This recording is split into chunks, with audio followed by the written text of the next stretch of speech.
Good morning, students. Good morning, all of you. So, we were talking about the method of asexual reproduction, okay? And I told you about the fission. Now, let us talk about the next way of asexual reproduction, and that is budding. So what is budding? So now in this case, what happen is the organism doesn't split. Okay, it remain as it is, and the new individual is formed as an outgrowth of parent. Now what do we mean by outgrowth? So let us have a look at the picture here. So in this picture, you see that this is an example of an organism, that is Hydra, which undergoes or reproduce through budding. So you see that this is the parent organism, and you can see here a small outgrowth. Correct. So this outgrowth gradually starts growing, and so this outgrowth on the parent's body is known as bud, and that is why it is called a budding, because over a period of time this grows into a new organism, and when it becomes fully matured, it separates out from here, and that's how a new organism is formed. So in this case, the daughter separates away from the away, and the parent seeds continue to exist. So this is the parent and this is the daughter, or a new organism which is formed. So in this case, the parent also exists. It is not that after reproduction the parent itself will not exist, like how it happened in case of fission. Because by fission the parent organism do not exist anymore, but the parent organism itself is splitting into two halves. But in this case, the parent organism will continue to exist, and the daughter organism will be formed from this bud. Now this bud is actually seen at the specific site of the parent organism, and it is how the additional outgrowth take place due to the repeated cell division at this particular site. So when lot of cell division have, so an extra outgrowth take place here. So that is how budding take place. Now it is not only the Hydra, the budding take place, it take place in other organism like yeast also. It also occurs in simpler animals like sponges. Okay.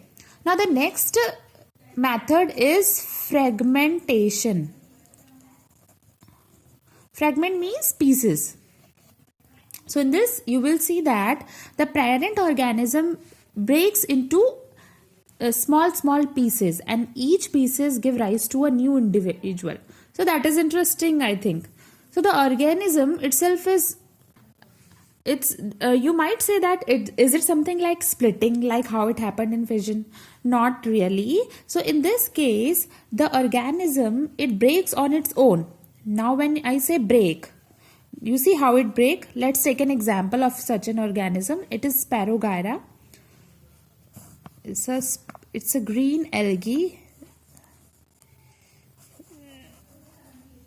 It's like this. In your book you can see. So this is like Spirogyra. This is example of Spirogyra and how it is split. See, it got broken into three parts, 1, 2 and 3. So in that organism, it is something like in case of human being, at the head, the body, legs, they get separated. How would it be? So in a similar way, here also the organism is broken into different pieces. But over a period of time, each of these pieces give rise to a new organism. You see, each of these grow to form a new organism. So that's how one parent organism, you get 3 new organisms. However, this type of reproduction is not possible in case of multicellular organism, because in multicellular organism there are lot of cells inside the body. Okay, so the process of working is quite more complex. So cell by cell division is not possible. Therefore, in case of complex animal or higher animals, advanced mode of reproduction is exist. Okay. Now since here the organism is split into these 3 types of pieces, that is why the process is named as fragmentation. So fragments are formed here. So this is seen in simple multicellular organism. As I said, for high complex multicellular organism, entire process of working is also more complex. So this one is fragmentation. Now, to some extent, similar to fragmentation, another process is called regeneration, something which is regenerated. Okay, so let's see. The parent, if cut or broken into multiple pieces, each give rise to a new individual. So when you read this statement, it seems to be similar to that of fragmentation. However, it is not exactly the same as fragmentation. So regeneration is an accidental process. And what do you mean by accidental? Now, okay, when we are talking about fragmentation, it is like the organism when it becomes mature, when it plans to reproduce, it break on its own. But in case of regeneration, the organism doesn't break on its own. If by chance, by any accident, or if somebody had cut the organism, so if that way, that means the organism get broken into pieces, then only each of those pieces are capable of giving rise to a entire organism. Now we can say that this process of regeneration is not exactly the same as the other mode of reproduction, because it is quite unbelievable, or it is not very convincing that an organism has to wait in order to reproduce. It has to be able to cut in order to reproduce, because the organism cannot cut itself on its own. So this type of regeneration happen only by some specialized cells which are present in the body that have the capacity to develop into different body part. So let us take an example. Here we have taken an example of plain area. So if somebody have cut it into this 3 parts, so they are capable of give rise to another part. So if this part only have the head, so it give rise to the bottom part. Okay, so that's how you see a new organism has been formed only from this separate part. So regeneration is basically, you can say, a property which is exhibited by the specialized cell, and whichever organism has those specialized cell, they only go under regeneration. So if by accidentally they cut into pieces, each of those pieces can give rise to a new organism. So as such that we cannot consider it as the same as the other mode of reproduction, because there are the organism reproduce on their own will. But here the organism reproduce accidentally. So that is one very big difference of regeneration with other modes of reproduction. Okay. So the next method is spore formation, the formation of new individual by the germination of spores. So let's see what are these spores and how they give rise to a new organism. So spores are actually a unicellular bodies in the parent that are capable of growing into new individual. So again, as I said, unicellular means which is made up of only one cell. So these are nothing but special cell in the body of parents, and these cells have the capacity that they can form the entire new organism. So I'll give you some example. So let us take the example of the organism Rhizopus, which is a type of fungi. So if you something getting spoiled, something is spoiled, example a rotten tomato, as you can see in the picture. Let's suppose it's a tomato and it is rotten. So here, if you see the rotten tomato at your home, there will be a tiny blobs, and the blobs contain pores. Okay, so these pores, they are generally covered with the thick walls during unfavorable condition, but when they come in contact with moist surface, these pores release and the spores begin to grow. So this is how it is. So when you see a rotten tomato, there will be a blobs which you can see at your home. Okay, it is mostly commonly seen in algae, bacteria, fungi also, because the spores are very tiny. Okay, so that's how spore formation take place. And then the last mode of reproduction which I am going to discuss is vegetative propagation. So vegetative is something, the name itself is something related to vegetation, the plants. So let's see what it is.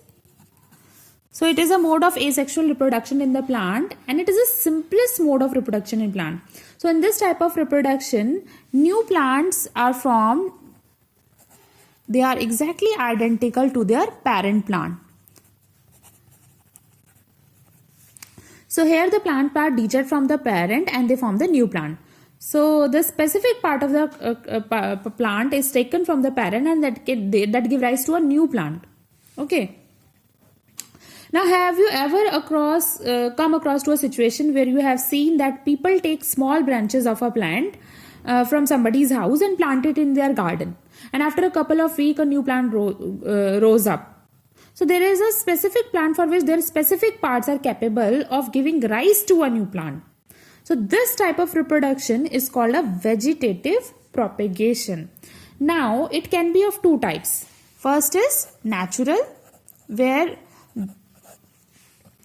it happens through the real plant part, for example roots, stem or leaves. So maybe you can take the root of a particular plant and you just put it in the soil in some other place, and it will give rise to a new plant. And or all you can do, you take the stem or leaf of a plant. Now since root, stem and leaf, they are naturally occurring part of the plant, that is why they all being fall out in the category of natural vegetative propagation. Okay. The second is artificial, where what happen is there is a specific methods by which we can get plants, or we can produce plant as we desire, by method like cutting, layering, grafting. So these are some of the methods. And then we will do some techniques. We do use some techniques in order to get plants of desired characters. Okay. Maybe you can actually have plants which have characters for different plants. So you take some part of one plant and some part from the other plant, and then you mix and match, and in order to get a plant of desired character. So all these would come as a artificial vegetative propagation. So let us talk about vegetative propagation by roots.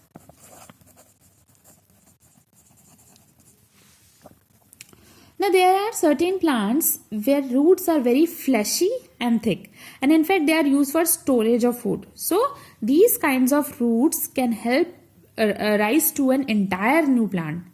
Okay. So in some plants, buds develop into thick fleshy roots, which later when put into a soil develop into new plant.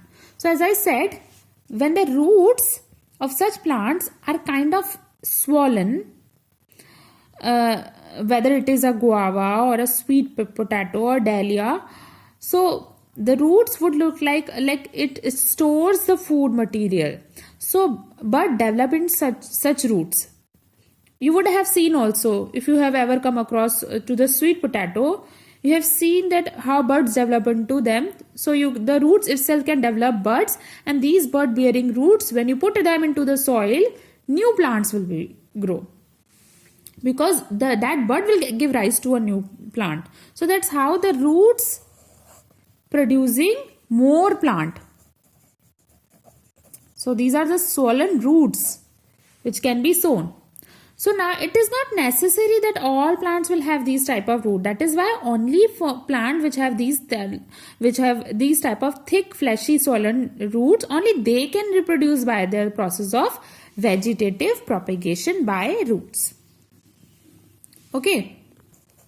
Swollen roots. Okay. Now vegetative propagation by stem. Now in some plants, stem can be modified into different structure, and each of these structure can produce new plant. So one such modification of stem is a runner. Runner means somebody who is running. So normally when you talk about the stem, we expect that stem will grow in the upward direction. That was we expect in normal gland. But there are certain plant where stem are grow horizontally on the ground. That sound little strange? Yes, but that happen in lot of plants. So in these type of plant, for example, grass, strawberry, where you actually see that stem run horizontally and above the ground. Okay. So the stem is growing horizontally.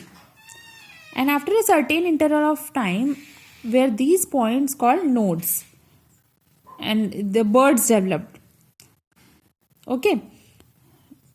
These are called nodes. And at each nodes, new roots are formed and new stems are formed. So new plants are actually being formed. So this is an example of runner. Why it is called runner? Because stem is running along the surface of the earth. Now similarly, in case of strawberry, if you see,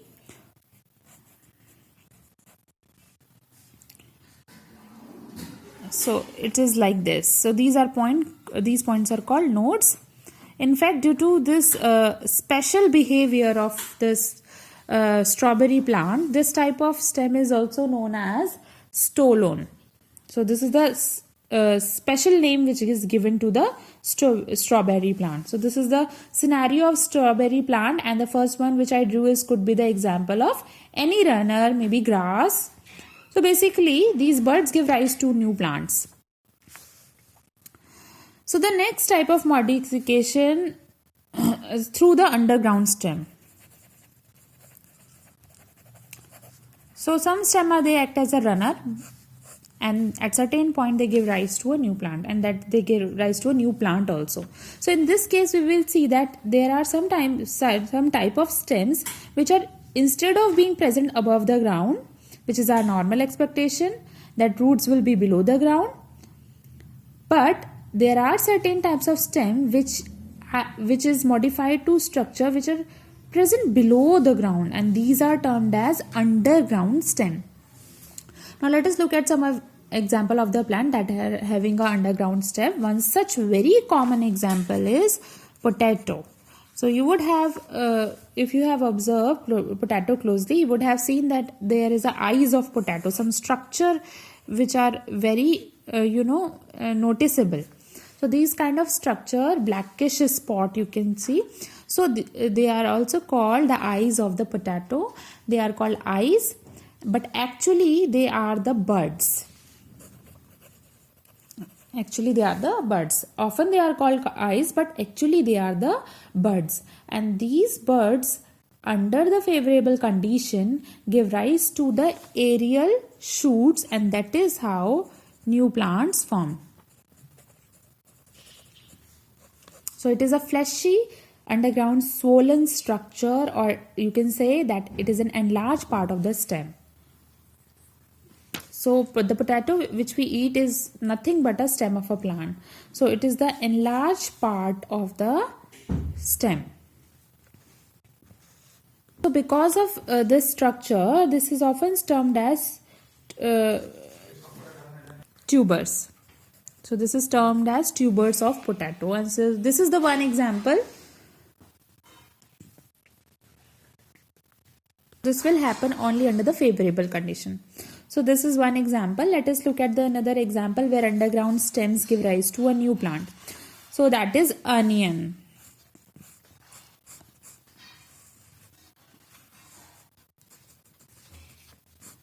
So similarly, which we call the tubers in potato, here we call bulb of onion. So it has a short underground vertical shoot with thickened leaves. So if again you closely observe an onion, you would see a lot of leaf-like structure present around it. So it is like a layer of leaf again inside another layer of leaf, and that's how the structure is arranged.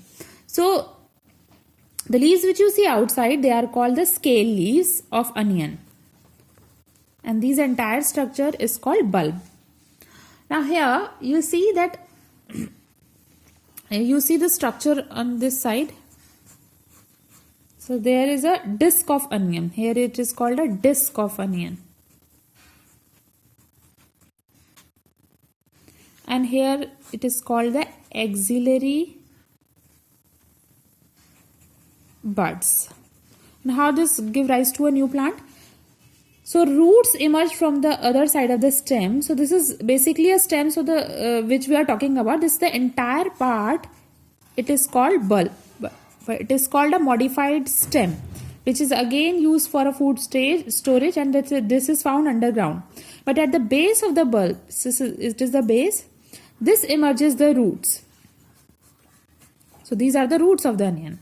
So modified stem form the base of the bulb. So if you look, you can see here, this is the modified stem. So this way, in case of onion also, we see that the onion which we actually eat, that is nothing but a modified part of stem. And it give rise to a new roots, and it give rise to a new shoots above. So in case, if you want to experiment it out on your own, what you can do is take an onion, keep it for a long time, okay, and what do you see? I mean, even if you do not put it under the ground, under the soil, just keep it like that in your house for quite a few days, and what do you see? We came to see some green shoots like structure coming up from here. And here you can see that root like structure, something root like structure. So this will tell you that yes, roots start growing from the base and the shoots develop from the other end of the bulb. So when you put it under the soil, so obviously the truth is better. So this is how in case of onion also we have in the ground stem. So not only these, there are other plants, for example ginger, where modified stem is found under the ground, and the modified stem is used for food storage, and it can also give rise to, and it also has bud which can give rise to a new plant. So however, we will not get into the detail of all these examples. So this was just to tell you that how certain steps which might not look like a stem, but basically they are a part of modified stem. Okay, so we saw that how vegetative propagation happen by roots, by stems, but now it's time to see that how it can really happen by leaves. But we will study it in the next part, where we will talk about the vegetative propagation through leaves. Thank you, students.